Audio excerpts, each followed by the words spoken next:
Do you know what we are really good at?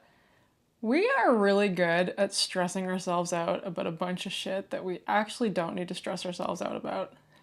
You are, I am, we're all guilty of it, okay? So today I'm going to take you through 10 things that I put together that you think you need to worry about, but you actually really don't. So let's get into this and save yourself a little bit of stress, okay? Welcome to the Mindset Gym podcast, where we exercise your way of thinking to help unlock your hidden potential. I'm your host, Emily Irwin, a registered nurse and holistic nutritionist with a passion for all things health, fitness, and personal development. All right, let's get into it.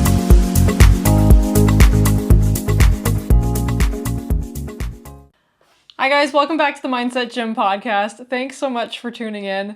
This week I have put together a list of 10 different things that you think you need to stress about, but you actually don't. And these are things that are kind of top of mind for me because, well, I stress myself out about them all the time.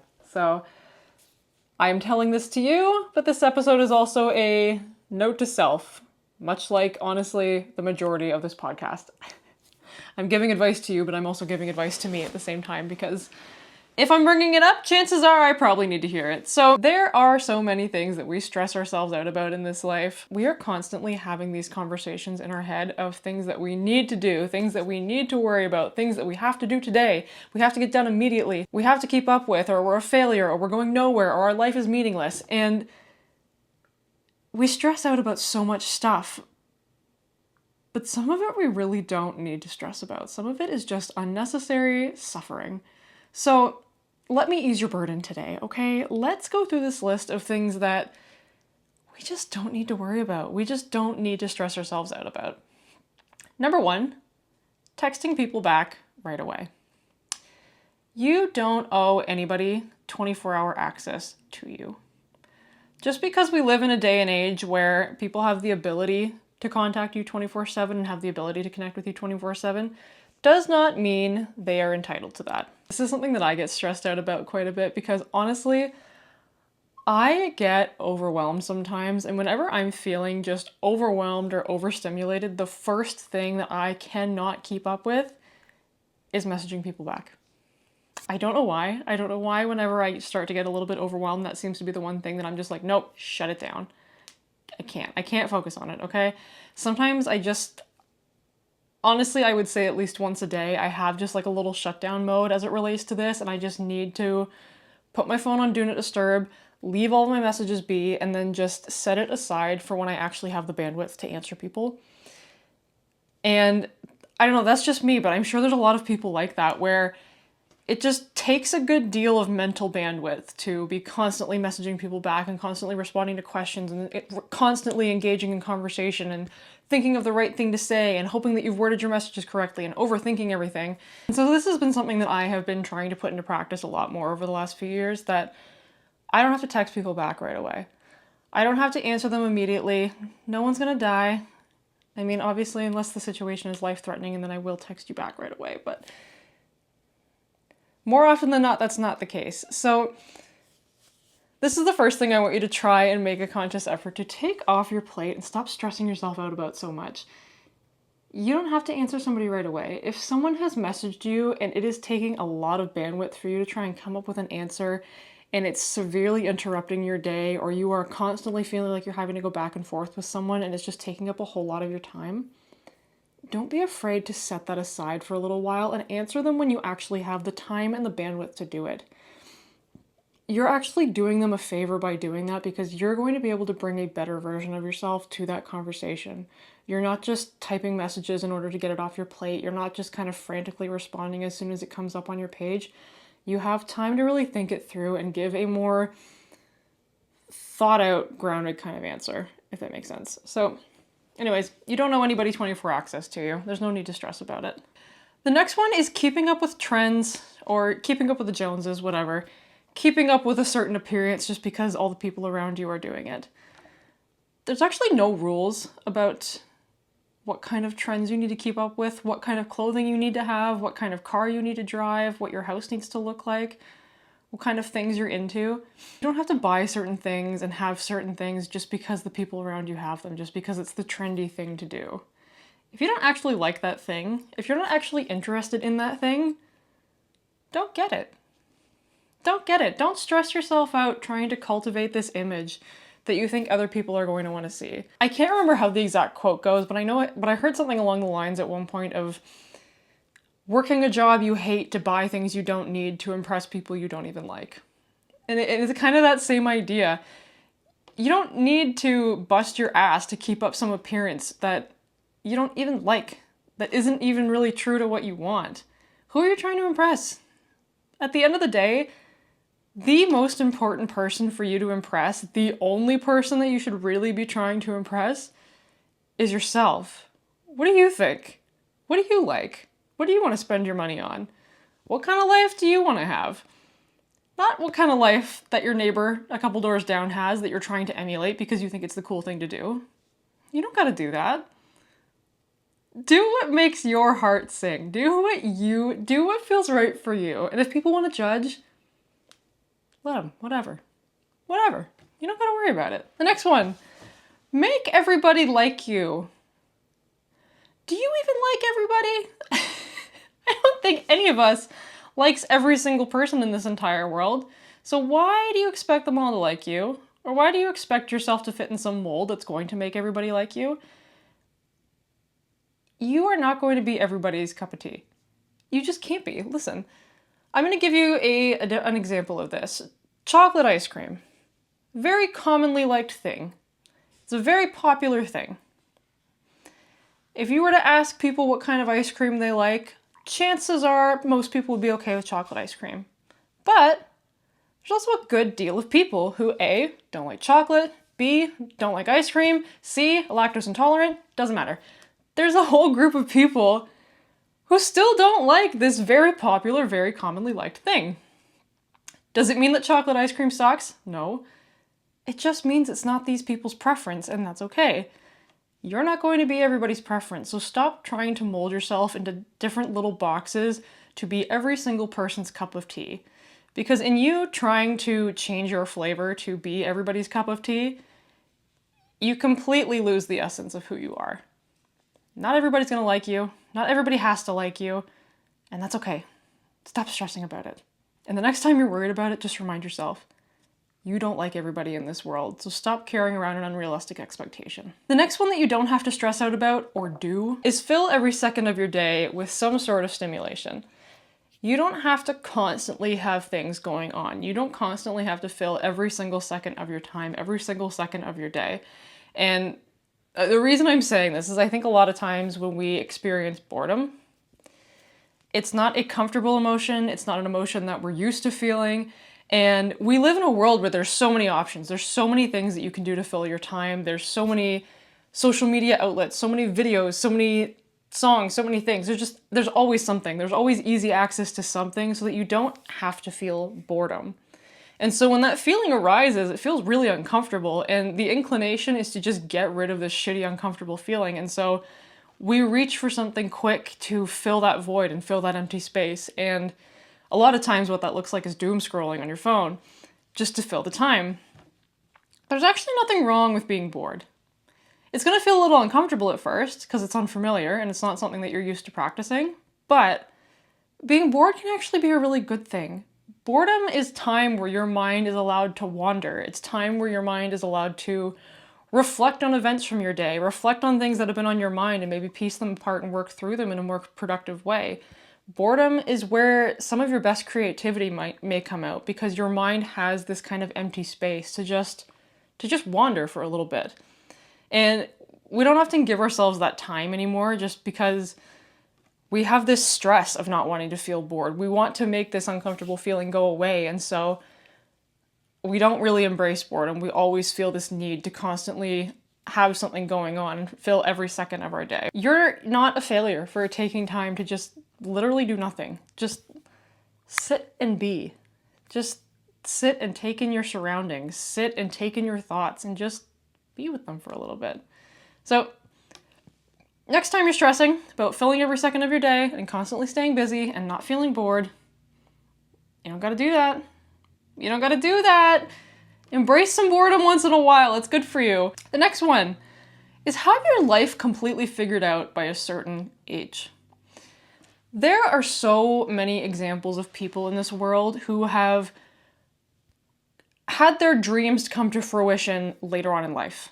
In their 30s, in their 40s, in their 50s, 60s, 70s, 80s, 90s sometimes. People are constantly achieving really amazing things and doing the things that really make them happy and creating a life path that is aligned with what they truly want.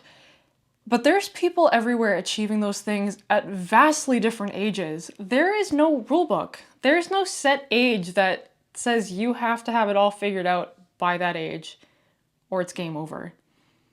You have time. You have time to keep working at this and keep figuring it out, and you have time to pivot. You have time to scrap your entire plan and start over. You have time to try a bunch of new things and see what works for you. There's actually no rule book. I know a lot of times it feels like there is. I know a lot of times it feels like there is this kind of like invisible schedule that you need to be following, and if you don't follow it all to a T, you fucked up and your life is a disaster and you're not going anywhere. That's not true. That's not actually true. You don't have to have your life figured out by the time you're 20 or 30 or 40 or 50 or 60. You got time. You got time to figure that out. And if you never figure it out, that's also okay, right? Life isn't about having it all perfectly figured out and having it all perfectly in these pretty little boxes in a row. That's just not what it's about. It's about enjoying your time here and embracing all of the experiences and learning as much about yourself that you can. And if you spent all your time doing that and didn't technically ever figure it out, that's also okay. That's also amazing. You don't have to beat yourself up for that. You don't have to feel like you're behind because you're not on the same timeline as somebody else. This is something I've learned a lot more in the last few years as I'm in my late 20s now, and I'm in a place where all of my friends are in very different areas of their life. Everybody's doing something drastically different. It's not like when we were in high school or university or elementary school where everybody's kind of hitting the same milestones and doing the same thing on the same timeline. And so there's kind of this constant yardstick of I should be here at this point because the rest of the class is here at this point.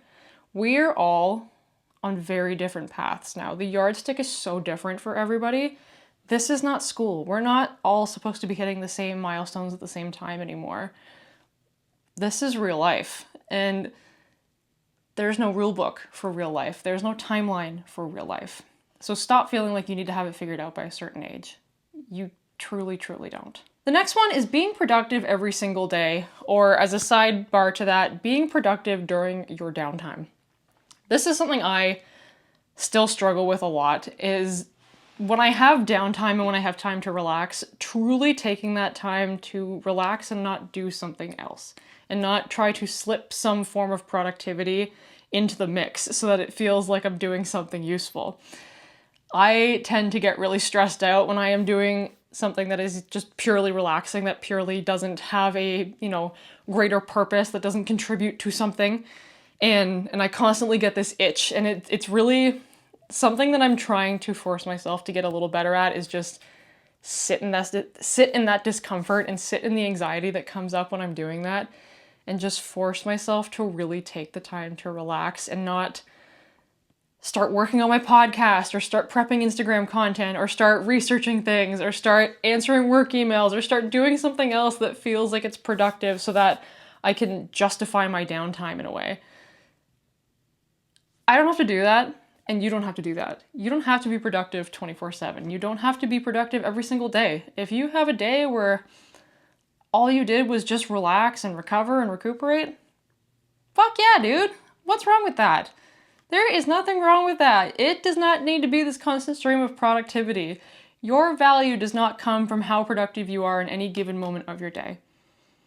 Okay? Stop stressing yourself out so much, and for God's sakes, let yourself relax sometimes. The next one, and I know this may sound a little bit counterintuitive from someone who has a personal development related podcast, but you do not need to be constantly improving yourself.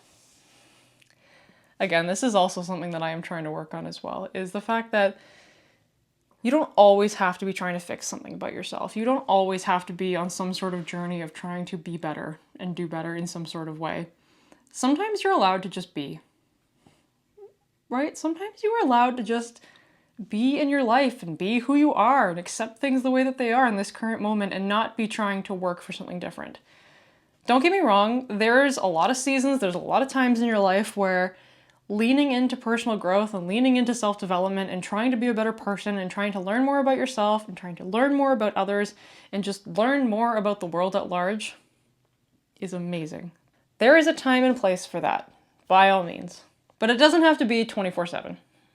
Allow yourself to take some breaks. Allow yourself to just be every so often. That's okay. You are not some shitty, awful person for not being on some journey to try and fix something. You're also great the way you are. And sometimes just sitting in that is perfectly fine. The next one, you don't need to look or act put together all of the time.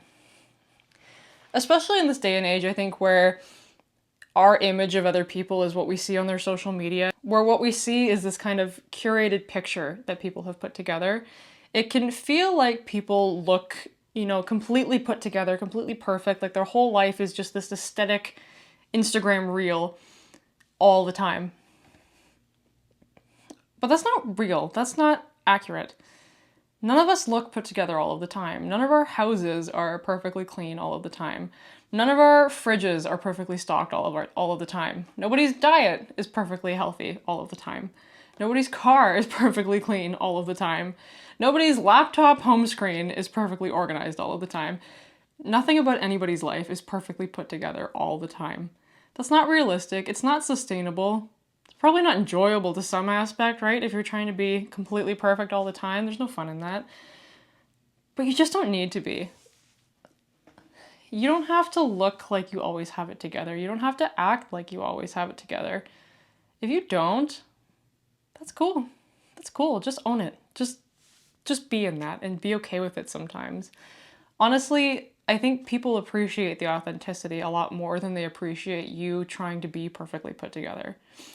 And this is how I always like to think about it, because I think it's really hard for us to conceptualize pieces of advice sometimes as it relates to ourselves, but it's a little bit easier when you put it in terms of other people. And so that's why I'm saying people appreciate it more when you're authentic, because think about your interactions with people. Think about the times where you feel the closest and you feel the most connected to somebody else.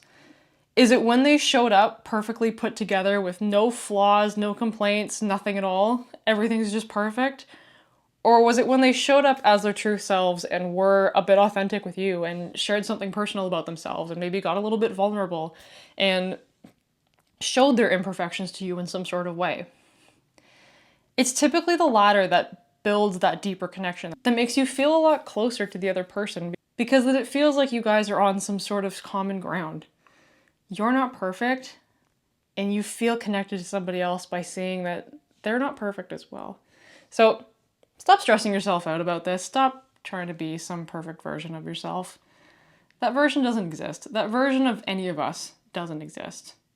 Just be yourself. The next one you don't need to stress about is over-explaining yourself when you say no. No is a complete sentence. And I know that's easier said than done, okay? Every time I say no to somebody, I have this desire to want to over-explain myself and try and soften the blow in some sort of way by giving all of these reasons. But you don't need to. You don't owe people this big lengthy explanation anytime you say no. You're allowed to just say no, and that's okay. People will be okay with it. People will understand.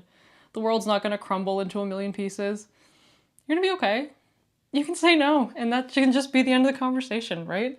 I think we tend to want to spare people's feelings and make the whole situation feel a little bit easier to digest by adding all of these words and adding this big old explanation to any no that we give. But people don't really need that. Honestly, I think if people say no to me, I'm not shattered. I don't need some crazy explanation in order to make it okay. And I have to accept that other people probably feel the same way, right? Other people are stronger than you think. Other people are capable of taking on more than you think. They are capable of taking on your no and not falling to pieces without some sort of explanation. Don't stress so much about it. No is a complete sentence. And the last one that you don't need to stress about, but we tell ourselves we do, is constantly having a goal that you're working towards.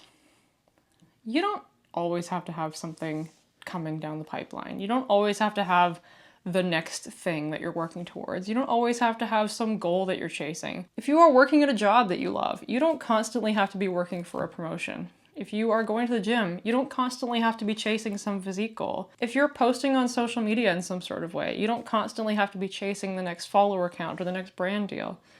Sometimes just sitting in where you are, enjoying the job, enjoying the fitness regime, enjoying your routine in the gym, enjoying the content that you're making, and just enjoying where you are and really basking in it is okay. Because the truth is, there was a time where you were working towards the goal that you are currently living, right? There's a past version of you that would have killed to be in the position that you're in today. There's a past version of you that went to bed dreaming about the version of life that you are now living. And you're so busy chasing the next thing that you're not experiencing it at all, and you don't get to even bask in the thing that you work towards. There doesn't always have to be a next thing and a next thing and a next thing. Working towards goals is amazing. Having ambitions is amazing. Evolving on a continuous basis is amazing. But it doesn't have to be your constant thing. You don't have to make that your 24/7 mission. Your whole life does not need to be wrapped up in constantly chasing another goal. It's okay sometimes to just slow down, take a beat, and bask in where you are. Just take it all in. Smell the roses. Experience this life that you dreamed of having at one point. Or if you're in a place where maybe you don't want to be right now, maybe this isn't your dream life right now, take a moment to bask in it, because there's going to be a time and a version of you down the line that's going to reminisce about this.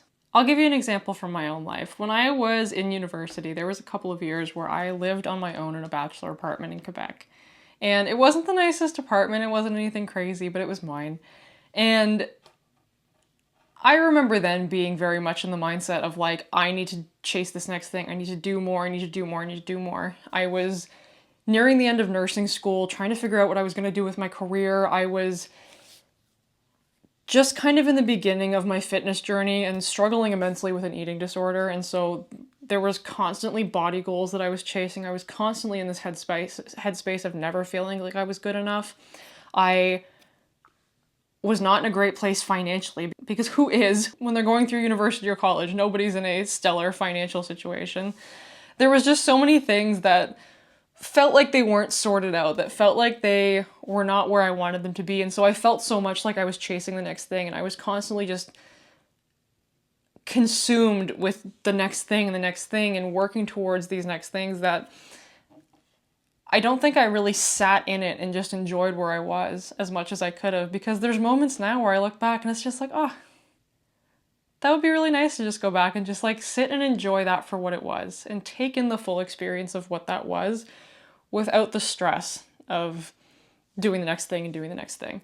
And I also recognize that I'm in a place now that the version of me back then would have killed to be in. And so I'm trying to embrace that a lot more too, of just sitting and truly basking in where I am without being caught up in constantly chasing the next thing. I heard something along those lines once, and I can't remember what the quote was. I can't remember where I heard it, but it was something like, if you keep rushing through your life, essentially all you're doing is rushing towards your grave. And it's a little harsh, but it's kind of true. Like, if you are constantly just rushing through your life to going to the next thing, and constantly chasing that next thing, I mean, eventually there's no more next things. Your life is over. And so if you just keep rushing and rushing and rushing, what are you rushing to? What's the end goal? Right? What's the end goal if all you do is just keep rushing to the next thing? Stop stressing yourself out so much about this and just take a beat and take it all in. Okay, so there's 10 things. There's some things that I was just, were top of mind that I think we all stress ourselves out about to some capacity. I think all of these things take up a good deal of bandwidth in all of our heads at some point or another, and they just don't need to, okay? We have so many things to stress about. There are so many things that take up space in our heads. So here's 10 that you can take off your plate for a little while. 10 mental tabs that you can close off for the night, okay? Thanks so much for tuning in, and I'll catch you next time. Hey, thanks for listening to the show. If you liked the episode, don't forget to like, subscribe, leave a review, or share the show with a friend. Your support helps this show reach even more incredible people just like you. Thanks again for tuning in, and I'll catch you next time at the Mindset Gym.